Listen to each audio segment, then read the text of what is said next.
Carlos and Alex and colleagues on this call who made contributions to the special issue on Paulo Freire, Global Educator, that has come out most recently from the journal Globalisation, Societies and Education, of which I'm one of the founding editors, but also currently co-editor with Mario Novelli. And it was so wonderful to be able to see this special issue take root and begin to flourish, and now it's out there speaking to the wider world. Alex, I'm wondering, can you give us a little bit of a background to the Paulo Freire event and the wider work of CLAREC that you might be able to also enlighten us a little bit on, and in that way we'll be able to have a bit of a sense of what the history of this venture and adventure has been. Okay. Hi everyone. The idea of this special edition arose during the celebration of the centenary of Paulo Freire's birth, and the collaborations and relationships that evolved from an initiative that took place at the University of Cambridge in 2021. Just a year early, in 2020, a group of students that me, Rocío, Paula, and Juliana are part, doctoral students and master students at the Faculty of Education, Cambridge, formed a collective with the aim of creating a dedicated space to promote Latin America perspective at that institution. So this collective that we call CLAREC brought together students and researchers working in Latin American contexts. So we saw it was a very timely to promote a series of academic and cultural initiatives, activities to stimulate discussions around Freire's work. So this celebration Cambridge was collaborative effort, involved not only members of our collective, but also the Faculty of Education community, other collectives and social movements.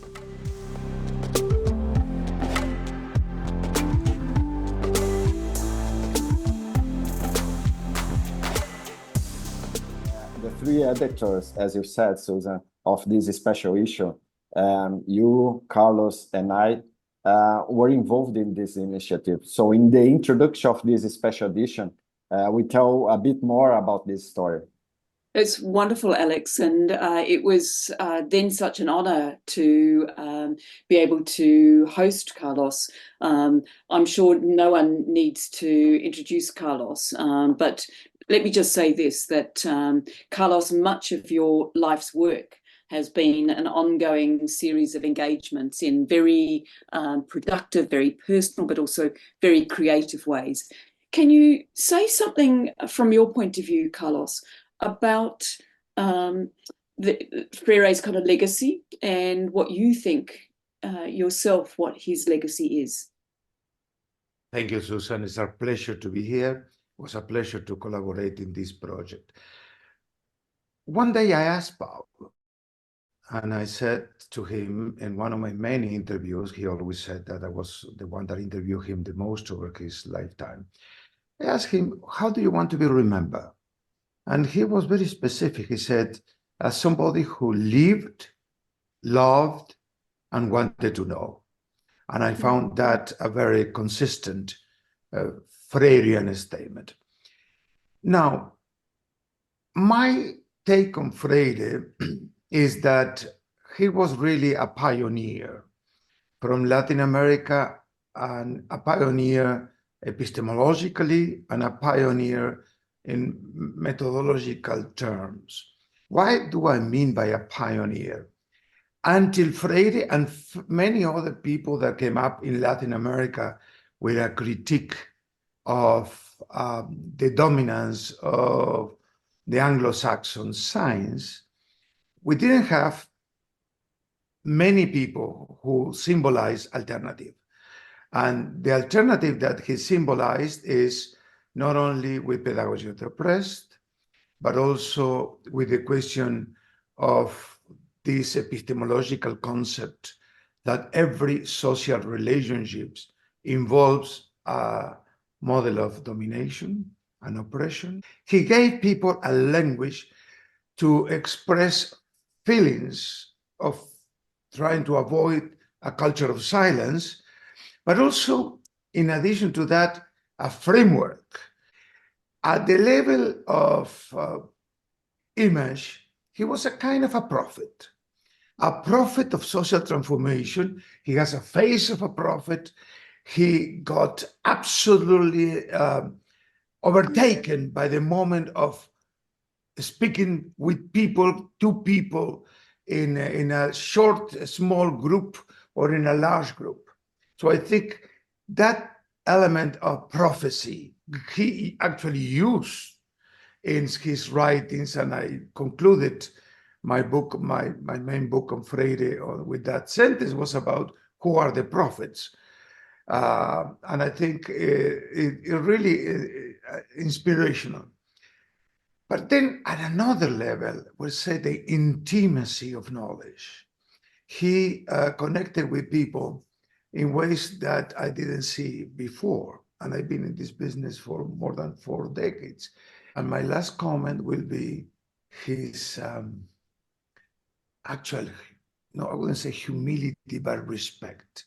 I think Freire was somebody who showed that when we teach, we have to have respect for our students.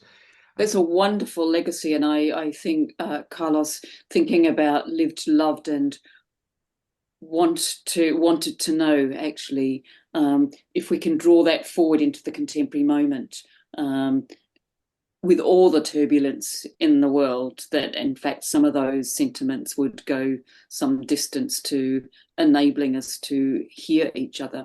Can I turn over to you, Rocío? You've got a wonderful paper, and you pick up a particular concept in your paper around politicity. So just tell us what kind of insight does that kind of concept from Freire kind of give you and give the reader, potentially, to help us, really make that strong claim around Freire as global educator? Yeah, thank you. I think that's a very interesting question, because politicity appears throughout most of Freire's work. As Carlos just said, like, it's a central concept of his work, but it wasn't necessarily as developed, at least not explicitly from the Freirean tradition, as much as other concepts. But I argue that politicity can actually offer many insights, because it's basically asking, where does our political condition and the political nature of education comes from? Like, concretely, right? Epistemologically and ontologically. So this implies to go beyond the moral and value-oriented claims. And this is not to say that these claims are not relevant, or that we shouldn't be making them, on the contrary. But it's about looking further beyond. And basically, it's looking to the essence of what being humans is about. It has to do with our relation as humans to the world in its structural, cultural, and agential dimensions.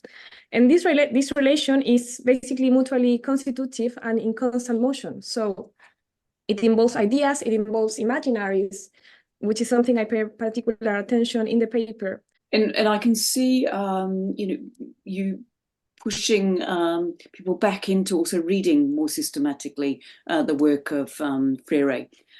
Paula, can we go over to you? And you work with your colleague Leila, and you had 2 kind of concerns that you were bringing together. One, a historic concern around the quality of teachers and so on, and then the possibilities of using things like lesson study and so on. Can you just share with us a little bit something of the process of working with another colleague, but also what you think the key conclusions in your paper were? When I first got to know lesson study, which is a methodology that enables teachers to go deeper on their tacit knowledge, or things that they don't know they know and they practice, it reminded me immediately of some of key concepts of Paulo Freire, especially the dialogicity and the consciousness of reality. So I first started working with this methodology because I understand is one of the approaches that will best link elements that will really draw into teachers' learning from a different perspective, different from what is traditionally known in education. And because I believe that teachers are the main element if we want to improve, change any educational system. And That's beautifully put. That's beautifully put. And that sense, the idea of amorosity, I think, is so important. Shall I go across to you, Juliana, because you've done a wonderful paper where you're taking some of the work around the theatre of the oppressed, which was stimulated by Freire's lenses. Can you talk to us about what that paper looks like? So if we were to read the paper, what are you talking about in this paper? What are you exploring? I'm exploring how we can use theater as a tool for social change, the perspective of public pedagogy, because I also talk about this. And then if we think about the public pedagogy, if it refers to educational practice that extend beyond educational settings, I explored applied theater, which also goes beyond the formal theatrical settings, keeping in mind Freire's concept of educational as a tool to question and change realities. So for illustrate that, I used the work of Estopô Balaio. This is a Brazilian theater group. They had collaborated with a neighborhood in Brazil for over 10 years, using memory and narrative as pedagogical tools. A beautiful piece too, and I was really taken when I was reading it. Alex, and Carlos, some of our colleagues are not on this on this kind of call, as it were. And do you want to say one or two things, Alex, about the many of the pieces? There are many open access. So back to you, Alex. Thank you, Susan. Yes, the special issue is now available on the journal's website as described on the screen. It's a collection of 12 papers, include the introductions, with half of them being open access. Over to you, Susan. I'm wondering if, as we draw this to a close, can everyone just think of one word?